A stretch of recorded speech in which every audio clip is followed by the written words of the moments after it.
Beter bewegen is essentieel. Niet alleen vanwege overgewicht. In het algemeen is het goed om goed te eten, goed te bewegen en verstandig te leven. En twee mensen die alles over kunnen vertellen zijn hier aangeschoven. Inge Schuren, intussen bekend gezicht bij ons in het programma. En Damien Kies, hartelijk welkom. Ja, we gaan met jullie praten over twee dingen. Het Sportgala en het Beweegcongres. Dan zou je zeggen, het Sportgala, daar weten we alles van. Maar dat is misschien niet helemaal het geval. Damien, wat kun je vertellen over het Sportgala wat aanstaande is? Vanaf 22 april. Het Sportgala dat aanstaande is. Ik weet dat mijn collega Inge daar heel hard mee aan het werk is. En dat op dit moment alle voorbereidingen vol aan de gang zijn. En dat het een werkgroepcomité is waar allerlei prominenten in zitten. Maar waar mijn collega's Inge en Astrid ook onderdeel van uitmaken. En daar hard hun best doen om de Roermondse sporter in ieder geval in het zonnetje te zetten. Ja, Inge, dat doen we al jaren. Hè? Ja, dat is inderdaad het 43e jaar dit jaar dat het Sportgala wordt georganiseerd. Dus het is inderdaad een bekend iets in Roermond. Wil niet zeggen dat we die oranjerie de hele avond gevuld hebben met 800 plekken. Dat is altijd nog een dingetje om dat gevuld te krijgen. Dus vandaar dat we ook weer hier zijn om er iets meer bekendheid aan te geven aan... Want mensen kunnen komen. Ja, iedereen mag gewoon komen. Het is een gratis evenement. Gala. Ja, je hoeft ook niet per se helemaal chic te gaan, maar gewoon netjes is prima. Maar mag je in je sportpak komen? Dat mag ook. Als je kampioen bent. Ja, er zijn heel veel teams, kinderen die zeg maar kampioen zijn geworden. En die komen inderdaad in hun clubtenue zeg maar hun medaille ophalen daar. En dan is het natuurlijk fantastisch als die hele zaal vol zit. Ja, dat is natuurlijk het mooiste. Maar de oranjerie, weten jullie ook, is best wel groot. Dus daar kunnen heel wat mensen in. En dat is altijd weer de kunst om die gevuld te krijgen. Nou is het zo dat er worden onder meer prijzen uitgereikt. Mensen worden in het zonnetje gezet. Kun je er iets meer over vertellen, over het programma zelf? Ja, als je kampioen bent geworden, dan kun je jouw team of jezelf of iemand binnen jouw vereniging kun je gewoon aanmelden. Je komt dan bij ons in jouw categorie op leeftijd zeg maar naar voren. Dan kom je ook echt op het podium. En dan krijg je een medaille vanuit het comité Sportgala. Word je nou bijvoorbeeld Nederlands kampioen, daar hebben we er ook van. En we hebben ook een wereldkampioene dit jaar. Ik weet niet of jullie haar kennen, maar zij doet aerial silks in zo'n doeken hangen. Ja, fantastisch. Ja, en zij is wereldkampioen geworden, iemand uit Roermond. Dus zij wordt dan ook nog eens extra in het zonnetje gezet. En die krijgt ook echt een award, zeg maar. Misschien wel leuk om haar eens een keer uit te nodigen. Zeker, om haar verhaal te vertellen, want het is heel bijzonder. Ja, we hebben in Roermond vaak talenten die over de hele wereld shinen. Ja, klopt. We hebben dit jaar bijvoorbeeld ook, we zetten ook altijd in op de vrijwilliger. Dus de scheidsrechters, de juryleden, maar ook gewoon de trainers, de bestuurders. Mensen die het mogelijk maken. Ja, precies. En dit jaar hebben we ook een Niels van der Aart. Dat is een jurylid bij de atletiek. Die woont in Roermond. Die is bij Zwift Atletiek begonnen. En die jureert nu atletiekwedstrijden op wereldniveau. Dus echt wereldkampioenschappen, Europese wedstrijden, dus Olympische Spelen. Dus dat is wel heel bijzonder. Dus ook een topper eigenlijk. Ja. Zeker. We hebben hem uitgenodigd om ook dat te laten zien. Dat je ook echt kunt groeien als vrijwilliger. Of zeg maar als scheidsrechter. Niet per se alleen als sporter. Ja. Geweldig. Ja. Mooi om te horen. Zeker. Ja. Waar een kleine stad groot in kan zijn, zeg ik altijd. Absoluut. Ja, zeker. Ja. Damien, we zouden het niet helemaal alleen over het Sportgala, maar ook over het Beweegcongres. Ja. En dat is best interessant, maar dat is de eerste keer, hebben we begrepen. Ja, dit is de eerste keer dat we een dergelijk congres organiseren.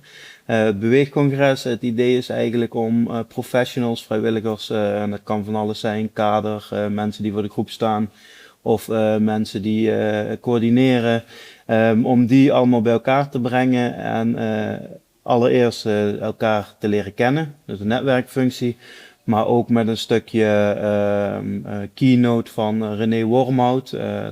Wie is dat? René Wormhout is de fysiotherapeut van het Nederlands elftal en hij is de grondlegger van het Athletic Skills model. En dat model is eigenlijk een model dat veelzijdig bewegen promoot. Dus eigenlijk een goed voorbeeld daarvan was Zlatan Ibrahimovic. Die had een taekwondo achtergrond, dus op het voetbalveld kon hij vaker wat meer laten zien dan de gemiddelde voetballer.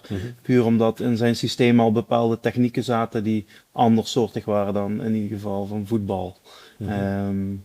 Dus René Wormout houdt een keynote, maar we gaan ook met iedereen die aanwezig is ontdekken van wat doen we eigenlijk al allemaal aan sport.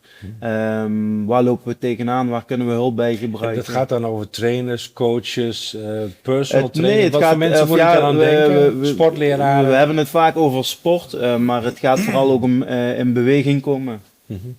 Dus de professionals die er komen, dat zijn mensen uit het welzijnswerk, dat zijn mensen uit het onderwijs, dus docenten, mensen vanuit de commerciële aanbieders, maar ook gewoon verenigingen, collega's vanuit beleid. Dus eigenlijk sluit er van alles aan. En ja, we willen eigenlijk ontdekken van wat gebeurt er al, want er gebeurt al stiekem heel veel, maar dat is niet vaak even zichtbaar. En als je dan bijvoorbeeld hebt over waar lopen mensen tegenaan, vaak heeft het dan te maken met beschikbare ruimtes, de stenen, maar ook misschien een stukje kennis over een doelgroep of makkelijk mensen eenvoudig in beweging te zetten. En blijkbaar ook de onderlinge relaties tussen initiatieven en organisaties. Want kun je daar eens een beeld van schetsen? Hoe ziet die situatie in Roermond eruit? Ja, we hebben eigenlijk best wel wat organisaties die samenwerken op het gebied van sport en bewegen. Zo organiseer ik bijvoorbeeld een sport- en speldag voor mensen met een beperking. En dan werk je samen met 5, maar ook met mensen van Daalzicht, van PSV, niet PSV, PSV. Ja, dus de werkgroep, dat zijn allerlei collega's of samenwerkingspartners die we bij elkaar pakken om te kijken van hey, wat kunnen we aanbieden. Zo zijn we ook vorig jaar in samenwerking met Daalzicht een dagbestedingsgroep begonnen.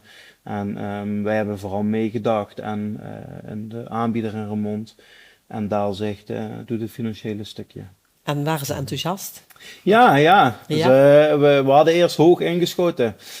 We dachten eerst een hele dag te kunnen vullen en we hadden stiekem gehoopt op de iets jongere cliënt van Daalzicht. Maar uiteindelijk merkten ze in de aanmeldingen dat er best wel veel vraag naar was.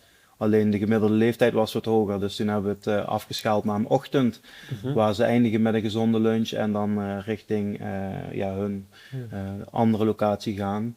Je hebt het over de wat oudere leeftijd. Ik zag natuurlijk een aantal activiteiten ontplooien gericht op senioren. Ja. Kun je tot slot nog kort iets zeggen over de problematiek over senioren? Want we spreken vaak over kinderen. Kinderen zijn vaak te dik, bewegen te weinig, dat is een bekend verhaal. Hoe zit het met senioren? Want dat is misschien minder bekend. Ja, bij senioren is dat eigenlijk ook het geval. Stilstand is achteruitgang, zeggen ze wel vaker. Dus het is ook super belangrijk dat je in beweging blijft. Er zijn allerlei programma's voor, zoals het meer bewegen voor ouderen. Dat de gemeente Roermond als programmalijn heeft. Maar er zijn ook genoeg sport- en beweegaanbieders die aanbod hebben voor senioren.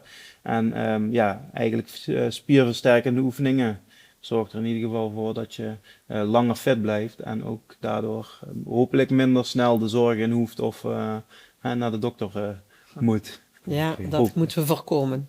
Dat moeten we voorkomen, ja. Zeker. 22 april is het allemaal in de Oranjerie? Ja, 22 april in de Oranjerie en dan een stukje plenair en vooral heel veel interactie daar waar we op proberen te halen. Wat er allemaal speelt en anderen proberen te helpen met hetgeen waar ze tegenaan lopen. En de mensen in het zonnetje zetten die het al heel goed doen en hebben gedaan. S'avonds door naar het sportgala. Zo is het. Ontzettend fijn dat jullie hier waren om het te komen te vertellen. En veel plezier en veel succes. Ja, dankjewel. Dankjewel.